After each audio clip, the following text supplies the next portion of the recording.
એક ઘરમાં 3 ભાઈ બહેન અને એના માતા પિતા રહે.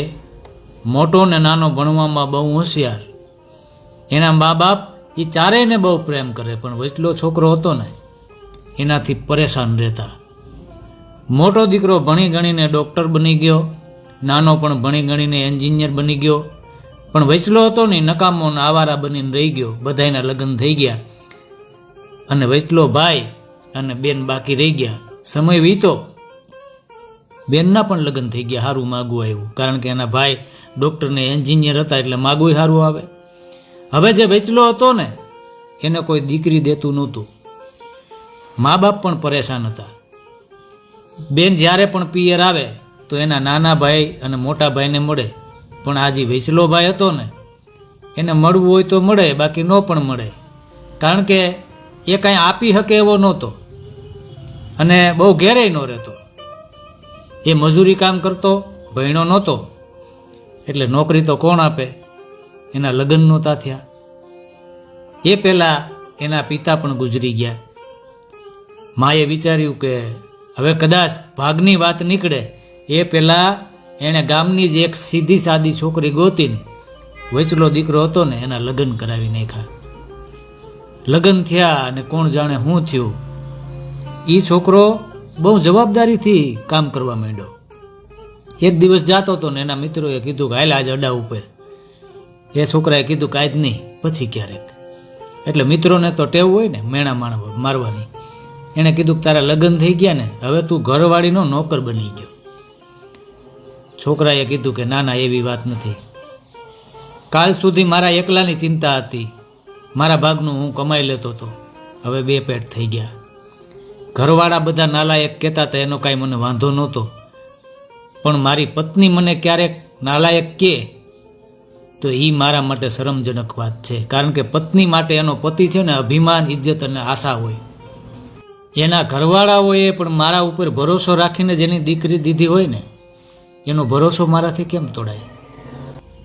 કોલેજમાં નોકરીની ડિગ્રી મળે, પણ આવા સંસ્કાર છે ને ભાઈ, એ તો મા બાપ પાસેથી જ મળે. આ બાજુ ઘરે એના મોટા ભાઈ નાના ભાઈ એની પત્નીઓને અંદરો અંદર નક્કી કરવા માંડ્યા કે હવે ભાગ પાડી નાખીએ, કારણ કે આપણે તો લાખો કમાઈએ છીએ, પણ આ વચલો છે કાંઈ કમાતો નથી, આપણે ખોટે ખોટું ખેંચાવું, હવે ભેળું હાલે નહીં. એની માએ લાખવાર ના પાડી, પણ માને કોણ. આખરે ભાગ પાડવાની તારીખ નક્કી થઈ ગઈ. સમય આવ્યો એટલે બેન પણ આવી ગઈ. પણ વચલો ભાઈ હતો ને એની કામ ઉપર નીકળવાની તૈયારી કરતો હતો, એટલે બંને ભાઈ હતા એણે પકડીને અંદર લઈ આવ્યા એને અને કીધું કે આજનો દી તો રોકાઈ જાય, આજ ભાગ પાડવાના છે. વકીલે કીધું છે કે એમનેમ ન થાય, બધાઈને સહી કરવી પડે. વચલાભાઈએ કીધું કે તમે લોકો ભાગ પાડી લ્યો, મારા ભાગમાં જે આવે મને આપી દેજો, હું રાતે આવીને મારો મોટો અંગૂઠો તમારા કાગળ ઉપર મારી દઈશ. બેને કીધું કે લા ગાંડા, તું આવો ને આવો ઠોઠ અને નકામો જ રહ્યો, તો સારું છે કે તને આટલા સારા ભાઈ મળ્યા છે. માએ અવાજ પાડ્યો કે દીકરા રોકાઈ જાય. ભાગમાં 10 વીઘા જમીન હતી, બંને ભાઈઓ હતા, એણે 5-5 વીઘા રાખી લીધી ને વચલો હતો ને એના હાટું જૂનું ઘર હતું જે બાપ દાદાનું, એ આપવાનું નક્કી કર્યું. ત્યાં જ વચલો બોલ્યો કે તો પછી આપણી ચૂટકી છે એનું શું? ચૂટકી એટલે એની બેન.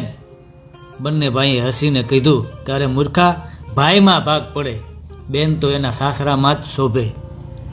ઓ, હું બહુ ભણ્યો નથી ને એટલે મને ખબર ન હોય, અને અભણ હોવું એ મૂર્ખતા જ છે. કાંઈ નહીં, તમે બંને એવું કરો, તમારા ભાગમાં જે આવતું હોય એ તમે રાખી લ્યો, ને મારા ભાગમાં જે આવ્યું છે ને એ ચૂટકીને આપી દો. બંને ભાઈ આશ્ચર્યચકિત થઈને બોલ્યા પછી તો તારા ભાગમાં? ત્યારે વચલાએ કીધું કે એની મા સામે જોઈને હસતા હસતા કીધું કે મારા ભાગમાં તો મા છે ને, અને પછી એની પત્ની તરફ જોઈને બોલ્યો કે કેમ બરાબર છે ને, કાંઈ ખોટું કીધું?